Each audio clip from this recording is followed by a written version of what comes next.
WTBQ.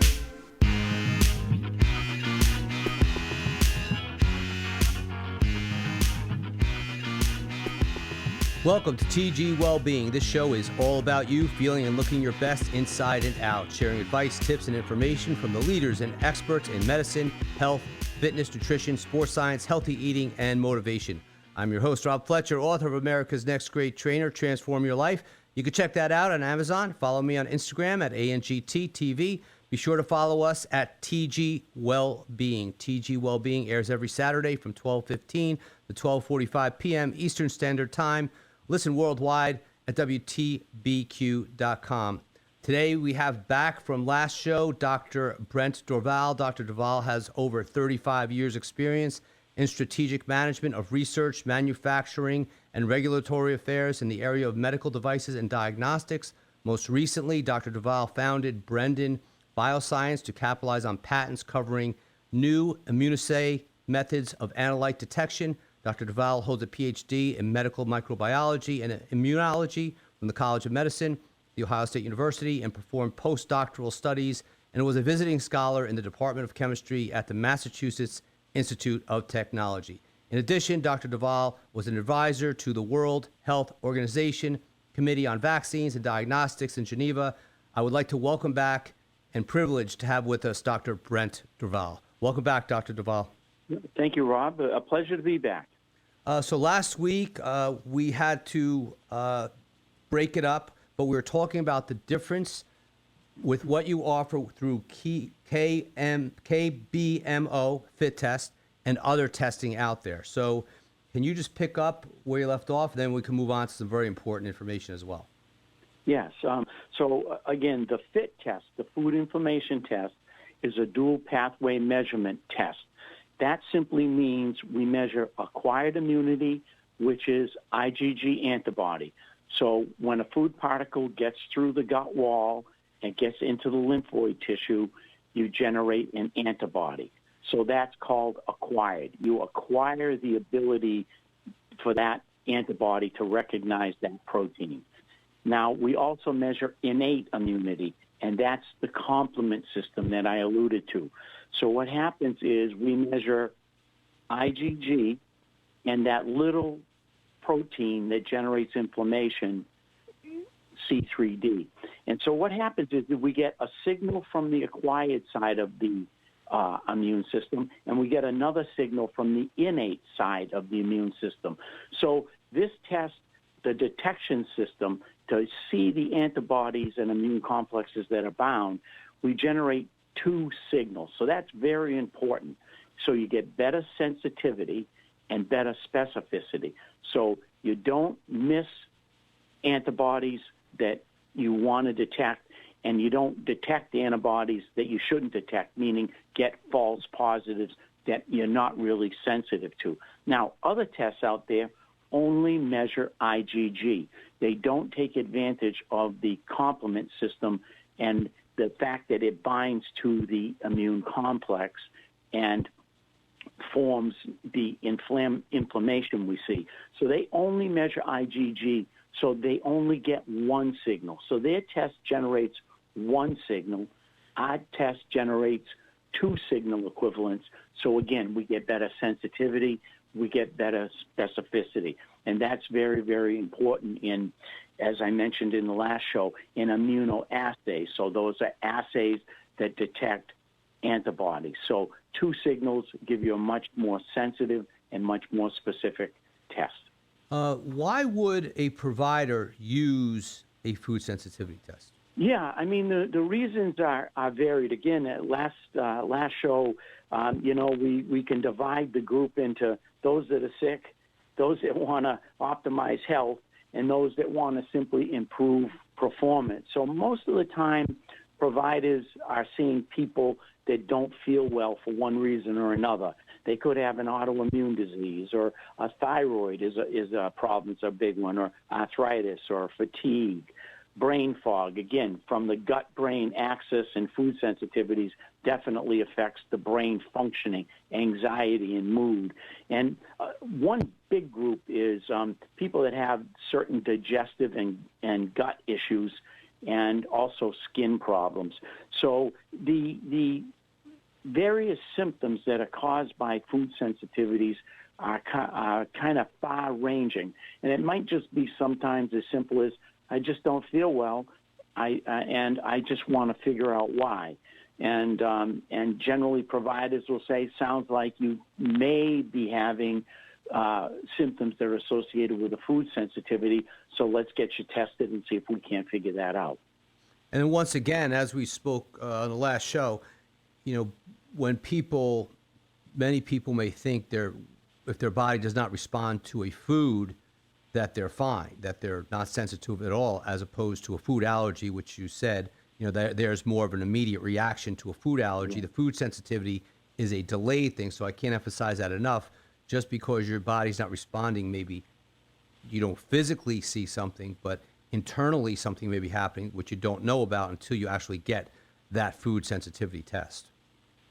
Yes, that's correct. And just please remember that food sensitivities and the inflammation associated with the food sensitivity amplifies other conditions that you may have, which would be underlying medical conditions. And I think, as I mentioned, something like arthritis or severe headaches. You may be experiencing some sort of symptom that now you put a food sensitivity on top of that. It just increases the inflammation, and it makes those symptoms that much more severe. So typically, in a lot of the patients that we test, and we've tested well over 100,000, a lot of times what you'll hear is something to the effect of, "Oh, I get migraines 3 or 4 times a week, and they're severe. They're debilitating. I have to go lay down for 3 or 4 hours, or I have to take medicine." And if you can identify the food sensitivity and get it out of their diet, what you'll hear, I mean, again, 8-10 months later, it takes a while, they'll say, "Wow, I feel a lot better. I still get a headache every now and then, but it's not nearly as severe as it used to be." So we consider that a win, because you've taken somebody who has a severe headache or severe symptom, and you've lessened it in a significant way. And by the way, they don't need to take drugs anymore, or medications, let's say, to alleviate pain. So we consider that a very, very fruitful for the patient, and we're glad that they use our test to identify and pinpoint, what foods really cause their sensitivities. And these these inflammatory conditions, the list, the host goes on and on. I mean, the autoimmune, as you mentioned, thyroid problems, arthritis, brain fog, fatigue, digestive, gut problems, skin rash. These things can be a direct result to that inflammation, correct?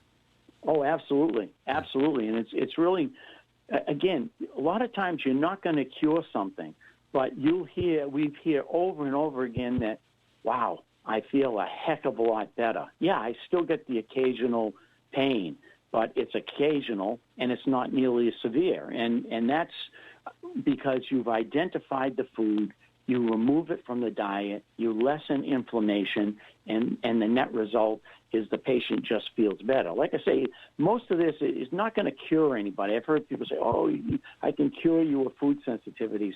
I don't believe that, and I've never seen it. But if you identify the right food and you remove it, the patient feels better. Make a big difference. So now, people that are listening, and again, this is education, the key words in our show today, which you'll always hear me say over and over again. It's all about education and raising awareness, putting this on people's radar. So now they hear about the food sensitivity. Maybe it's for the first time that, that could be something that could be the reason why I'm feeling tired, fatigued, or have a skin rash or digestive disorders. So now that this leads them to search out a food sensitivity test. So the KBMO FIT Test, and now they're searching, or what would make that better than other tests? Okay. On the FIT test, you can break it down into 3 categories. It measures food sensitivity, and that is the IgG piece. So it can very accurately measure IgG, the antibody that's produced. It also measures inflammation. That's the complement piece. So you've got food sensitivities, you've got inflammation. Those are very important. But thirdly, it measures gut permeability, because now the test, as of beginning of March, includes the detection of antibody to zonulin. And I don't want to go into painful detail, but zonulin is a protein that's produced in the gut. And what happens is it takes they call it tight junction. So the glue that holds the two cells together in your gut, it breaks the glue open.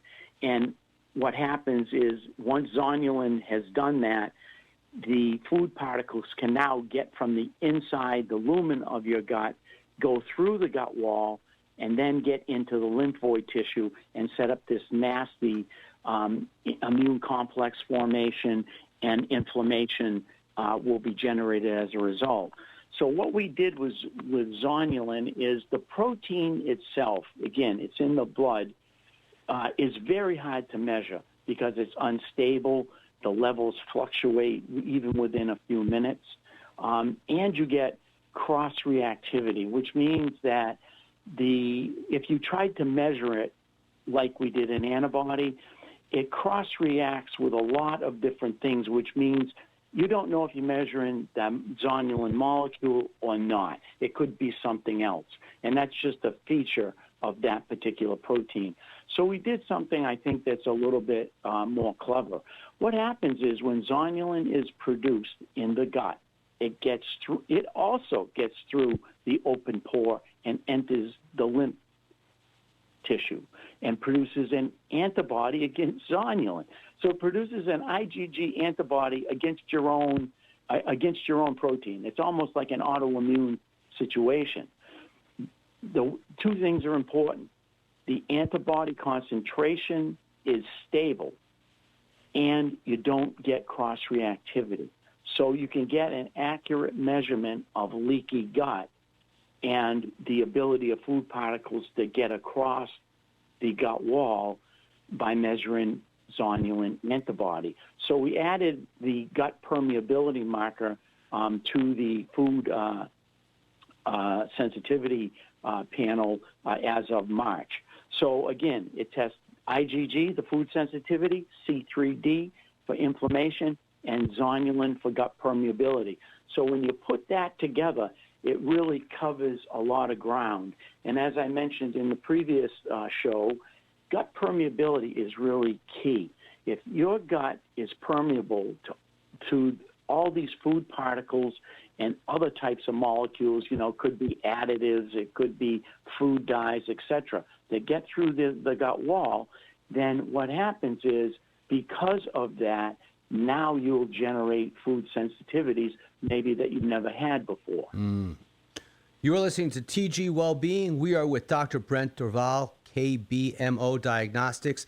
I want to take a moment to recognize our sponsors and partners, TG, the gym, locations in San Diego and Mesa, Arizona, TG Wellbeing, Mobile MD, providing blood work and food sensitivity testing, injectables and IV, hormone balancing, TRT, HRT, and medical weight loss. Please be sure to check us out at Jake Woods, NPC, Wings of Strength, Valley of the Sun Championships, April 9th at the Rawhide Event Center in Chandler, Arizona. Find out more at wingsofstrength.net, Instagram at Wings of Strength. Jake is the owner of the worldwide premier event of bodybuilding and fitness, the Olympia Weekend, and also fitness publications, Muscle and Fitness Hers. You are listening to TG Wellbeing. We'll be right back.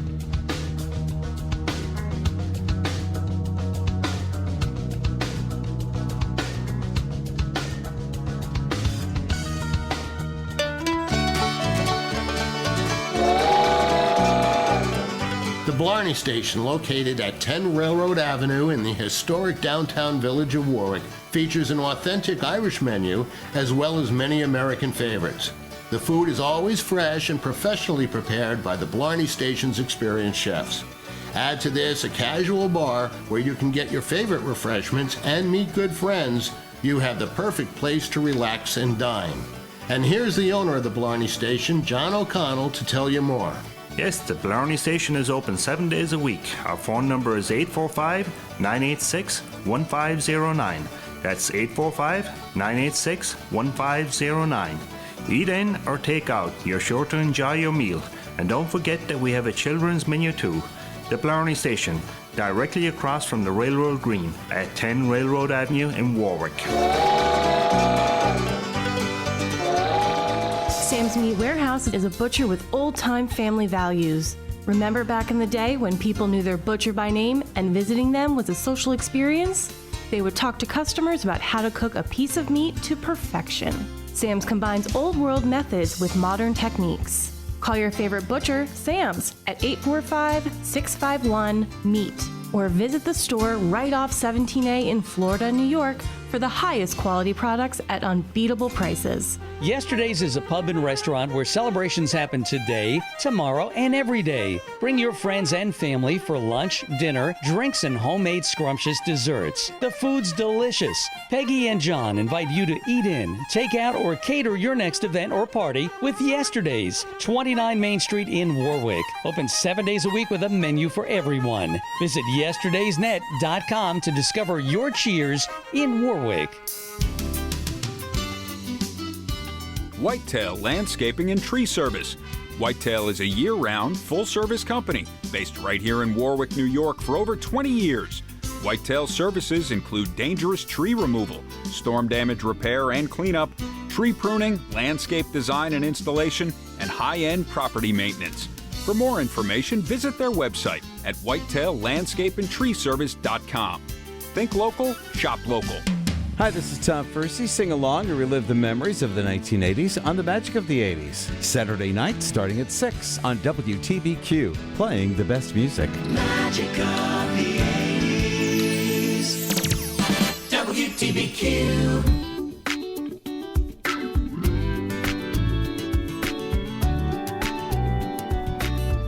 Welcome back. We are with Dr. Brent Dorval. The topic is food sensitivity, gut health. He is from KBMO Diagnostics. Dr. Dorval, so we were talking about the FIT test and how it really sets it apart from other tests, but let's move on. What is complement, innate, and why is measuring that so important? Okay, again, complement is a series or a group of proteins that are in the body, and it's part of, we call it the innate immune system. So these series of proteins are there. They don't have to be produced upon infection or formation of the antigen-antibody binding, meaning the antibody binding to the food particle. So what happens is they're armed and ready. So they are called the innate. So they don't have to be stimulated other than by different factors in the body. And so what's very important, and the take-home message for that is that an antibody is formed in response to a food antigen. The antibody then binds to that food antigen. So they physically bind. And that binding triggers the complement system to react immediately.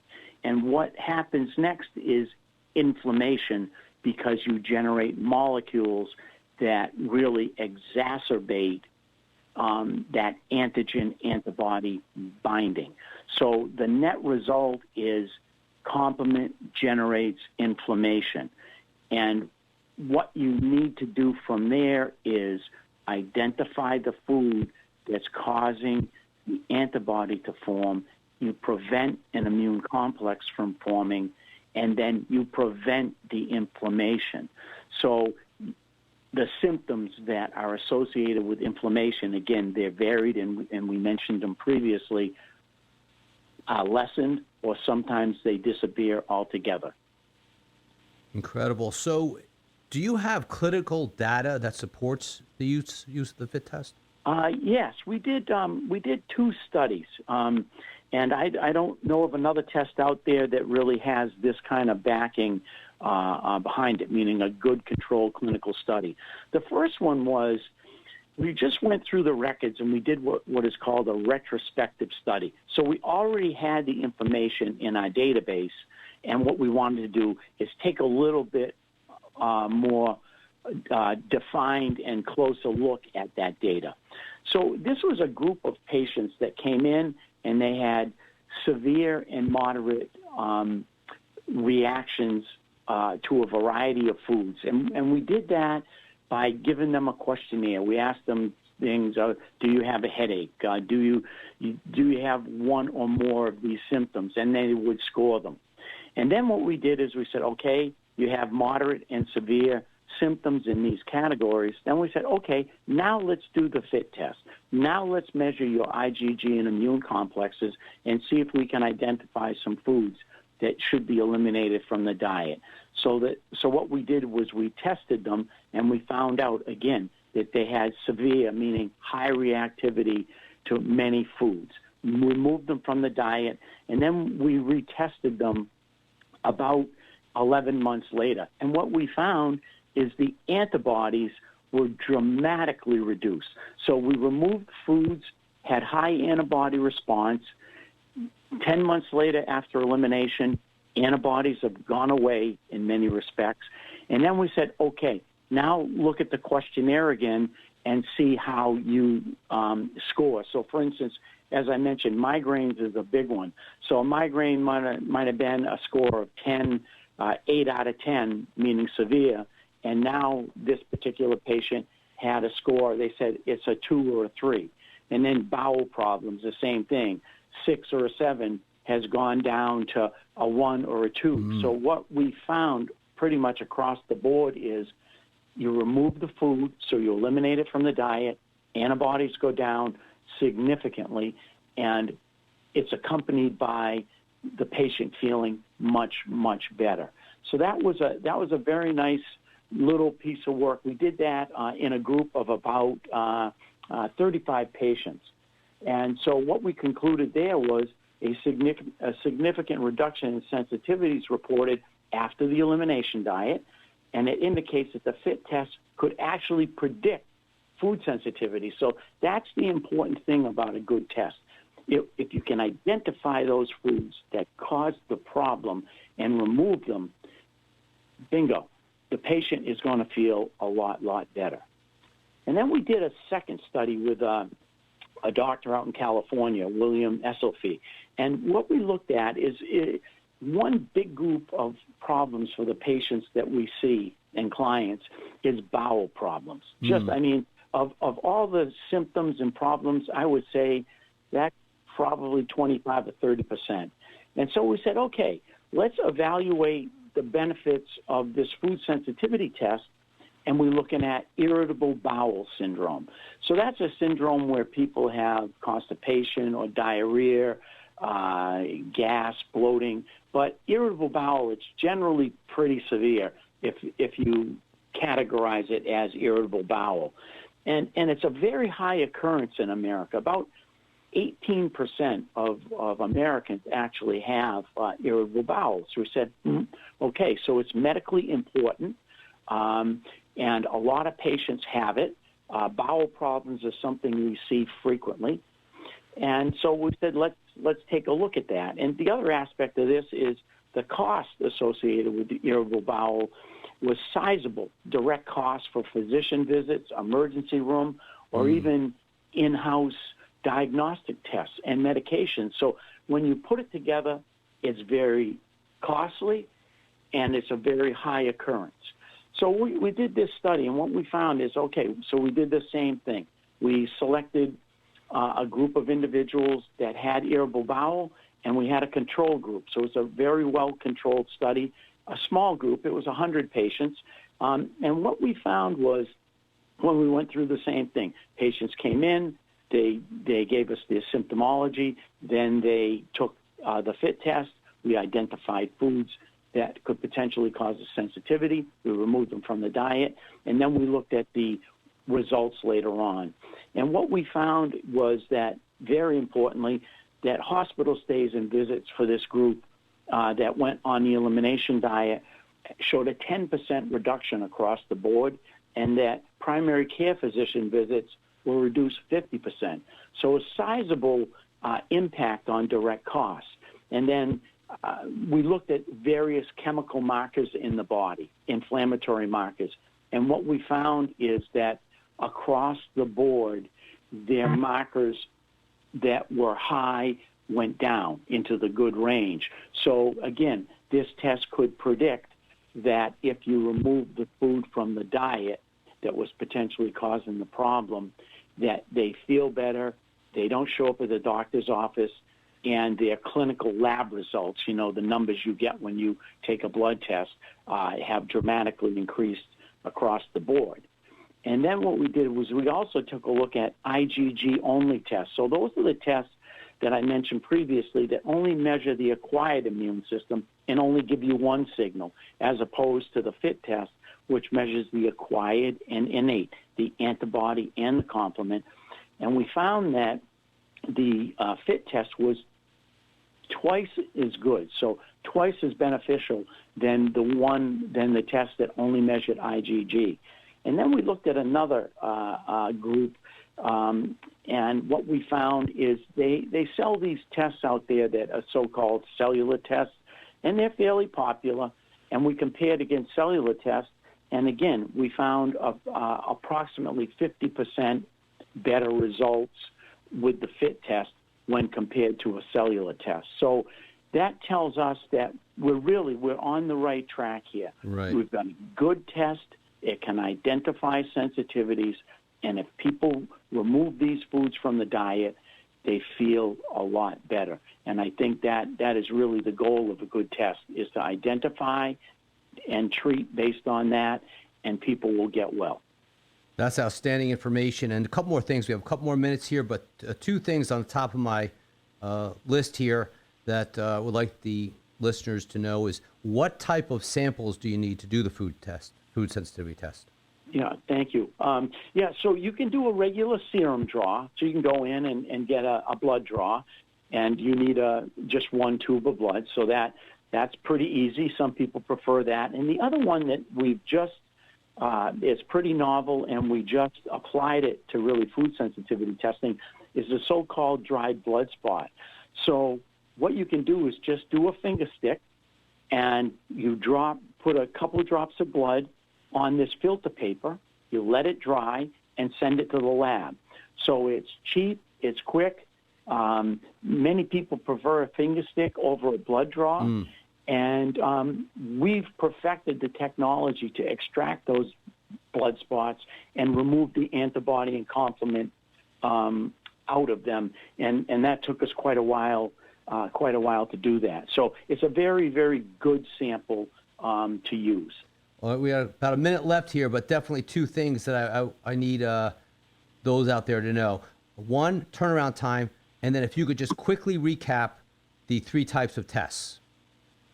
Okay. The turnaround time is 7 to 10 days from receipt of the sample at the clinical lab.